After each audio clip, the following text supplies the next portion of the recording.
بسم اللہ الرحمن الرحیم۔ السلام علیکم ورحمۃ اللہ وبرکاتہ۔ حضرت عمر رضی اللہ تعالیٰ عنہ بس اوقات ایک تنکا ہاتھ میں لیتے اور فرماتے کاش میں یہ تنکا ہوتا، کبھی فرماتے کاش مجھے میری ماں نے جنا ہی نہ ہوتا۔ ایک مرتبہ کسی کام میں مشغول تھے، ایک شخص آیا اور کہنے لگا کہ فلاں شخص نے مجھ پر ظلم کیا ہے، آپ چل کر مجھے بدلہ دلوا دیجئے۔ آپ رضی اللہ تعالیٰ عنہ نے اس کے ایک درہ مار دیا کہ جب میں اس کام کے لیے بیٹھتا ہوں اس وقت تو آتے نہیں، جب میں دوسرے کاموں میں مشغول ہو جاتا ہوں تو آ کر کہتے ہیں کہ بدلہ دلوا دو۔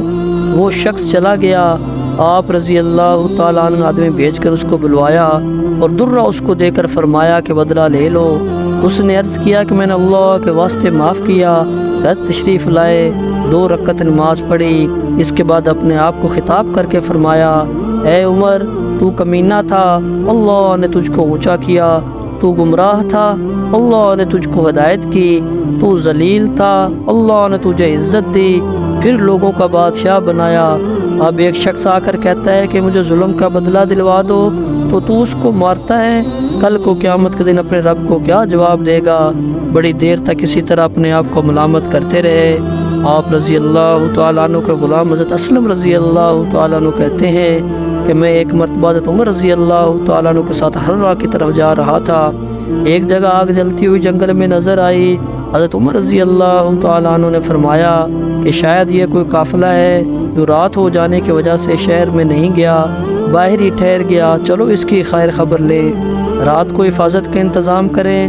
وہاں پہنچ کر دیکھا کہ ایک عورت ہے جس کے ساتھ چند بچے ہیں جو رو رہے ہیں اور چلا رہے ہیں، اور ایک دیگچی چولہے پر رکھی ہے جس میں پانی بھرا ہوا ہے اور اس کے نیچے آگ جل رہی ہے۔ انہوں نے سلام کیا اور قریب آنے کی اجازت لے کر اس کے پاس گئے اور پوچھا کہ یہ بچے کیوں رو رہے ہیں؟ عورت نے کہا کہ بھوک سے لاچار ہو کر رو رہے ہیں۔ دریافت فرمایا کہ اس دیگچی میں کیا ہے؟ عورت نے کہا پانی بھر کر بہلانے کے واسطے آگ پر رکھ دی ہے کہ ذرا ان کو تسلی ہو جائے اور سو جائے۔ امیر المومنین عمر رضی اللہ تعالیٰ عنہ کا اور میرا اللہ ہی کے یہاں فیصلہ ہوگا کہ میری اس تنگی کی خبر نہیں لیتے۔ حضرت عمر رضی اللہ تعالیٰ عنہ رونے لگے اور فرمایا کہ اللہ تجھ پر رحم کرے، بھلا عمر کو تیرے حال کی کیا خبر؟ کہنے لگی کہ وہ ہمارے امیر بنے ہیں اور ہمارے حال کی خبر بھی نہیں رکھتے۔ اسلم رضی اللہ تعالیٰ عنہ کہتے ہیں حضرت عمر رضی اللہ تعالیٰ عنہ مجھے ساتھ لے کر واپس ہوئے اور ایک بوری میں بیت المال میں سے کچھ آٹا اور کھجوریں اور چربی اور کچھ کپڑے اور کچھ درہم لیے، غرض اس بوری کو خوب بھر لیا اور فرمایا کہ میری کمر پر رکھ دے۔ میں نے عرض کیا کہ میں لے چلوں؟ آپ رضی اللہ تعالیٰ عنہ نے فرمایا نہیں، میری کمر پر رکھ دے۔ 2-3 مرتبہ جب میں نے اصرار کیا تو فرمایا کیا قیامت میں بھی میرے بوجھ کو تو ہی اٹھائے گا؟ اس کو میں ہی اٹھاؤں گا، اس لیے کہ قیامت میں مجھ ہی سے اس کا سوال ہوگا۔ میں نے مجبور ہو کر بوری کو آپ کی کمر پر رکھ دیا۔ آپ نہایت تیزی کے ساتھ اس کے پاس تشریف لے گئے، میں بھی ساتھ تھا۔ وہاں پہنچ کر اس دیگچی میں آٹا اور کچھ چربی اور کھجوریں ڈالیں اور اس کو چلانا شروع کیا اور چولہے میں خود ہی پھونک مارنا شروع کیا۔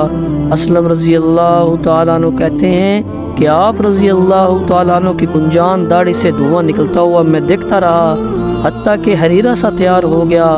اس کے بعد آپ نے اپنے دستے مبارک سے نکال کر ان کو کھلایا۔ وہ سیر ہو کر خوب ہنسی کھیل میں مشغول ہو گئے اور جو بچا تھا وہ دوسرے وقت کے واسطے ان کے حوالے کر دیا۔ وہ عورت بہت خوش ہوئی اور کہنے لگی اللہ تعالیٰ تمہیں جزائے خیر دے، تم تھے اس کے مستحق کہ بجائے حضرت عمر کے تم ہی خلیفہ بنائے جاتے۔ حضرت عمر رضی اللہ تعالیٰ عنہ نے اس کو تسلی دی اور فرمایا کہ جب تم خلیفہ کے پاس جاؤ گی تو مجھ کو بھی وہیں پاؤ گی۔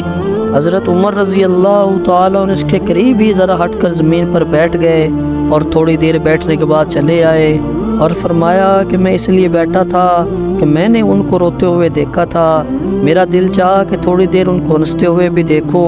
صبح کی نماز میں اکثر سورۃ کہف، طٰہٰ وغیرہ بڑی صورتیں پڑھتے اور روتے کہ کئی صفوں تک آواز جاتی کہ روتے روتے آواز نہ نکلی۔ تہجد کی نماز میں بعض مرتبہ روتے روتے گر جاتے اور بیمار ہو جاتے۔ یہ ہے اللہ کا خوف اس شخص کا جس کے نام سے بڑے بڑے نامور بادشاہ ڈرتے تھے، کانپتے تھے۔ آج بھی 1350 برس کے زمانہ تک اس کا دبدبہ مانا ہوا ہے۔ آج کوئی بادشاہ نہیں، حاکم نہیں، کوئی معمولی سا امیر بھی اپنی رعایا کے ساتھ ایسا برتاؤ کرتا ہے۔